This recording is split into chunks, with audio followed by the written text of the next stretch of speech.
So friends, Raja Saab 2.0 trailer చూశారు కదా. నేనైతే చెప్తున్నాను, ప్రభాస్ గారు ఇచ్చి పడేశారు, నెక్స్ట్ లెవెల్లో అయితే ఉంది.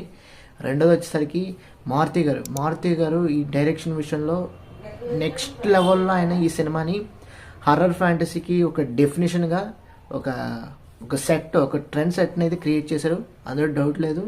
మీరు విజువల్స్ చూసుకున్నా కానీ, బ్యాక్గ్రౌండ్ స్కోర్ చూసుకున్నా కానీ, మీరు ఆ కంటెంట్ కానీ, ఆ స్టోరీ కానీ, ఆ సబ్జెక్ట్ కానీ చూసుకున్నట్టు ప్రతిదీ కూడా టెరిఫిక్గా అయితే ఉంది. ఎస్పెషల్లీ ట్రైలర్ లాస్ట్లో ఏదైతే ఒక క్యారెక్టర్ ఉందో, ఒక ఎపీరియన్స్ ఉందో, అది మాత్రం మారుతి గారు ఎక్స్పెక్ట్ చేశారో ఎక్స్పెక్ట్ చేయలేదో మనకు తెలియదు. కానీ నేను చెప్తున్నాను, సినిమా క్లైమాక్స్లో ఇది ఉండొచ్చు. It's going to be block buster.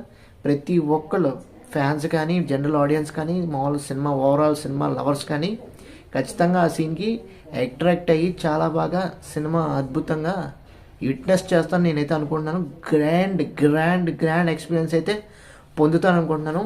మూడోది వచ్చేసరికి మన తెలిసిందే కదా, ఎస్ఎస్ తమన్ గారు మ్యూజిక్ అయితే మట్టికి పీక్ లెవెల్లో ఇచ్చారు. ఆల్రెడీ 2-3 సాంగ్స్ అయితే రిలీజ్ అయినాయి. మొత్తం అన్నీ కూడా బ్లాక్ బస్టర్, చార్ట్ బస్టర్ అనమాట. ప్రతి మ్యూజిక్ కూడా బాగుంది, ప్రతి లిరిక్స్ కూడా అద్భుతంగా అయితే ఉంది, అందులో డౌట్ లేదు.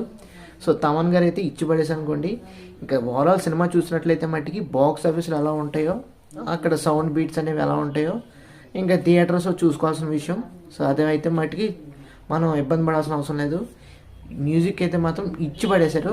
ఇంకా నాలుగోది వచ్చేసరికి టీజీ విశ్వప్రసాద్ గారు.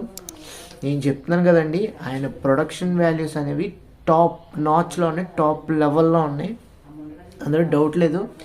మీరు ప్రతి విఎఫ్ఎక్స్ చూసుకున్నా కానీ, ప్రతి బ్యాక్గ్రౌండ్ చూసుకున్నా కానీ, ప్రతి ఏదైతే ఓవరాల్ మీ స్క్రీన్ మీద ఏదైతే చూస్తున్నారో దానికి 100 రెట్లు 1000 రెట్లు ఖర్చు పెట్టి సినిమాని అయితే మనకు చూపించారు.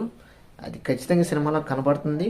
దానికి తగ్గట్టుగానే ప్రొడ్యూసర్ గారికి కనకవర్షం అయితే ఈ సంక్రాంతి సందర్భంగా రావాలి, కురుస్తుంది అని మనస్ఫూర్తిగా అయితే కోరుకుంటున్నాను.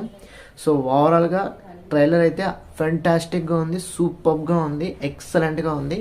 నా వాటికైతే నేను ఒకవేళ ఇలాంటి రివ్యూస్ సంబంధించిన రేటింగ్స్ సంబంధించిన ఇవ్వాలనుకుంటే ఈ ట్రైలర్కి మట్టికి 5/5 అయితే కంపల్సరీ ఇస్తున్నాను. టాప్ లెవెల్లో అయితే ఉంది. ట్రైలర్ అయితే చూడండి వాళ్ళు, ఒకసారి ట్రైలర్ అయితే చూడండి, ఫెంటాస్టిక్ అయితే ఉంది. నా తరపున అయితే ఈ ట్రైలర్ మట్టికి ఫెంటాస్టిక్గా ఉంది. ఇది ఓవర్గా ట్రైలర్ రివ్యూ అయితే రాజాసాబ్ సంబంధించింది. సినిమా January 9th, 2026 రిలీజ్ అవుతుంది, సంక్రాంతి పండుగ. ప్రతి ఒక్కరు కూడా థియేటర్స్కి వెళ్ళి ఎంజాయ్ చేయండి. Thanks for watching. తప్పకుండా మన ఛానల్కి అయితే సబ్స్క్రైబ్ చేసుకోండి.